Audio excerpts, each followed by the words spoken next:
সামাজিক যোগাযোগ মাধ্যম ফেসবুকে হয় প্রেম দেখাদেখি ছাড়াই অদৃশ্য টানে কুমিল্লা থেকে কুড়িগ্রামে ভুরুঙ্গামারী উপজেলায় ছুটে যান এক প্রবাসীর স্ত্রী। সেখানে গিয়ে দেখেন প্রেমিক প্রতিবন্ধী নবম শ্রেণীর ছাত্র। পরে ওই প্রবাসীর স্ত্রীকে তার বাবার কাছে হস্তান্তর করে পুলিশ। চাঞ্চল্যকর ঘটনাটি ঘটেছে ভুরুঙ্গামারী উপজেলার শিলখুড়ি ইউনিয়নের দক্ষিণ ধলাডাঙ্গা গ্রামে। খোঁজ নিয়ে জানা গেছে, ওই গ্রামের দুলাল হোসেনের দুলুর প্রতিবন্ধী ছেলে হোসেন আলী ধলডাঙ্গা উচ্চ বিদ্যালয়ের নবম শ্রেণীর শিক্ষার্থীর সঙ্গে কুমিল্লার লোকসাম এলাকার প্রবাসী স্ত্রীর সঙ্গে ফেসবুকে পরিচয় হয়। পরিচয়ের এক পর্যায়ে তাদের মধ্যে প্রেমের সম্পর্ক গড়ে ওঠে। পরে বিয়ের দাবিতে প্রেমিকা গত রোববার দুপুরে প্রেমিক হোসেনের বাড়িতে এসে ওঠেন। প্রেমিকের বাড়িতে এসে দেখেন প্রেমিক প্রতিবন্ধী ও অপ্রাপ্তবয়স্ক।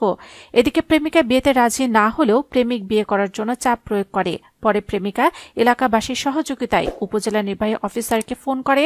উপজেলা নির্বাহী অফিসার গোলাম ফেরদৌসী বিষয়টি ভুরুঙ্গামারী থানাকে অবগত করেন। পরে ওই মেয়েটিকে উদ্ধারের নির্দেশ দেওয়া হয়।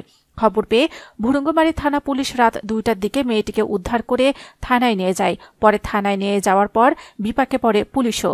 মেয়ের বাবার সঙ্গে যোগাযোগ করে মেয়েটিকে ফেরত নিতে বললে তিনি অস্বীকার করেন। এরপর মেয়েটিকে 2 দিন থানা হেফাজতে রেখে বিভিন্নভাবে মেয়ের অভিভাবককে বুঝিয়ে রাজি করায় পুলিশ।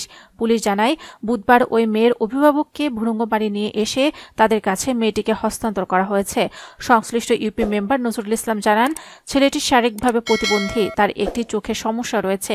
মেয়েটি বিবাহিতা এবং তার স্বামী বিদেশে থাকে বলে জানিয়েছেন। উপজেলা নির্বাহী অফিসার গোলাম ফেরদৌস ঘটনার সত্যতা নিশ্চিত করেছেন। ভুরুঙ্গামারী থানা পুলিশের ভারপ্রাপ্ত কর্মকর্তা মুনুল ইসলাম জানান, উভয় পক্ষের সমঝোতায় মেয়েটিকে তার অভিভাবকের কাছে হস্তান্তর করা হয়েছে।